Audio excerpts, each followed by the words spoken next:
নমস্কার বন্ধুরা, আমার চ্যানেলে সবাইকে স্বাগত। আজ আমি শেয়ার করছি মসুর ডালের বড়া আলু দিয়ে নিরামিষ ঝোল। তো এই রেসিপিটা ভীষণ ভালো হয় খেতে। যে কোনো নিরামিষ দিনে তোমরা ট্রাই করতে পারো আজকের এই রেসিপি। তো বন্ধুরা, খুব সহজভাবে এই রেসিপিটা তৈরি করে দেখাবো। আশা করি তোমাদের ভিডিওটা ভালো লাগবে। ভিডিওটা শেষ পর্যন্ত দেখার অনুরোধ রইল। প্রথমেই আমি 1.5 কাপ মসুর ডালকে 7 থেকে 8 ঘন্টা ভিজিয়ে রেখে 2টো কাঁচা লঙ্কা দিয়ে মিক্সিতে বেটে নিয়েছি। খুব মিহি করে পেস্ট করার দরকার নেই। এদিকে নিয়েছি কিছু মশলা, 1/4 টিস্পুন ধনে গুঁড়ো, 1/4 টিস্পুন জিরে গুঁড়ো, 1/4 টিস্পুন লাল লঙ্কার গুঁড়ো, হলুদ গুঁড়ো, আর পরিমাণ মতো নুন, আর কিছুটা পরিমাণে কালো জিরে। এবার সমস্ত উপকরণকে ডাল বাটার মধ্যে দিয়ে দিচ্ছি। খুব ভালো করে এবারে একটা চামচের সাহায্যে মিশিয়ে নেব। ভালো করে মিশিয়ে নিতে হবে। তো তোমরা হাত দিয়েও মিশিয়ে নিতে পারো। ভালো করে মিশিয়ে নিয়ে এবারে আমি বড়াগুলো ভেজে নেব।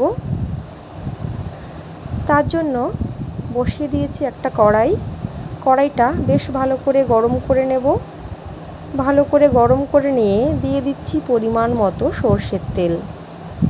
তেল দেবার পর তেলটাকেও ভালো করে গরম করে নিলাম। এবারে লো টু মিডিয়াম ফ্লেমে আমি বড়াগুলো ভেজে নেব। একে একে গোল গোল করে বড়ার শেপ দিয়ে দিচ্ছি। তো তোমরা তোমাদের পছন্দ মতন শেপে বড়া তৈরি করে নেবে। তোমরা চাইলে আরেকটু বড় আকারেও তৈরি করতে পারো। সবকটা বড়া আমার তৈরি করে নেওয়া হয়ে গেছে। এবার মিডিয়াম ফ্লেমে আমি জাল করে এক পিঠ ভেজে নিচ্ছি। এক পিঠ বড়া ভাজা হয়ে গেলে এবার সমস্ত বড়াগুলোকে উল্টে দেব। উল্টে দিয়ে অন্য পিঠ ভেজে নেব। তো বন্ধুরা, আজকের রেসিপিটা খুব সহজে আর অল্প উপকরণেই তৈরি করে দেখাবো। খেতে কিন্তু ভীষণ সুস্বাদু হবে। যারা নিরামিষ খাবার খেতে পছন্দ করো না, তারাও কিন্তু এভাবে আলু দিয়ে ডালের বড়ার ঝোল করলে খেতে পছন্দ করবে। তো ভালো করে আমি ভেজে নিয়েছি বেশ লালচে করে। এবারে নামিয়ে নেব। নামিয়ে নিয়ে সেই তেলেই বাকি রান্না করে নিচ্ছি। দিয়ে দিচ্ছি তেজপাতা, 1/2 টিস্পুন গোটা জিরে, আর দিয়ে দিচ্ছি 1 ইঞ্চি আদা আর 3টে কাঁচা লঙ্কা বাটা। এবারে 1 মিনিট সময় ধরে নেড়ে চেড়ে আদা আর কাঁচা লঙ্কাকে একটু ভেজে নিচ্ছি, যতক্ষণ না পর্যন্ত আদার কাঁচা গন্ধটা চলে যায়। এবারে দিয়ে দেব নুন হলুদ মেখে রাখা আলুর টুকরোগুলো দিয়ে এবার 2 মিনিট সময় ধরে মিডিয়াম ফ্লেমে আমি আলুগুলোকে ভেজে নেব। ভালো করে নেড়ে চেড়ে আদার সঙ্গে আমি আলুগুলোকে একটু ভেজে নিচ্ছি। নাড়তে চাড়তে আলুগুলো বেশ ভাজা ভাজা হয়ে যাবে আর আলুগুলোর কালার অনেকটা চেঞ্জ হয়ে যাবে। এবারে এর মধ্যে আমি দিয়ে দিচ্ছি কিছু গুঁড়ো মশলা। দিয়ে দিচ্ছি 1/2 টিস্পুন লাল লঙ্কার গুঁড়ো, 1/2 টিস্পুন ধনে গুঁড়ো, 1/2 টিস্পুন জিরে গুঁড়ো, আর পরিমাণ মতো নুন আর হলুদ গুঁড়ো। দিয়ে দেবো সামান্য একটু জল, যাতে মশলাটা পুড়ে না যায়। এবারে মিডিয়াম ফ্লেমে আমি আলুর সঙ্গে মশলাটাকে খুব ভালো করে কষিয়ে নেব। 3 থেকে 4 মিনিট সময় ধরে আঁচটাকে মিডিয়ামে রেখে আমি কষিয়ে নিচ্ছি, যতক্ষণ না মশলাগুলো খুব ভালো কষে আসছে। মশলাগুলো আলুর সঙ্গে আমার খুব ভালো করে কষিয়ে নেওয়া হয়ে গেছে।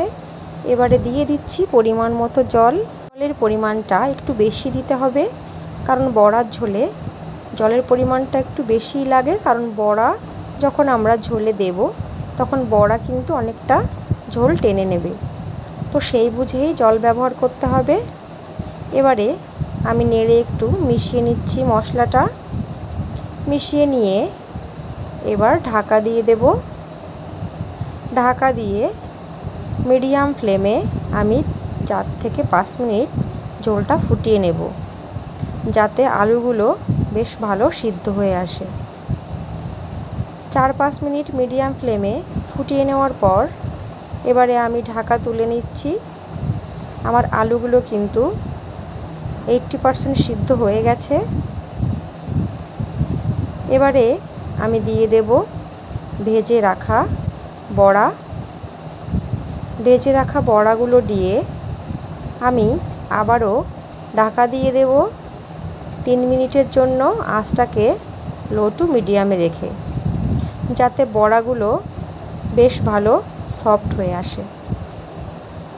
ফিরে আসব 3 মিনিট পর।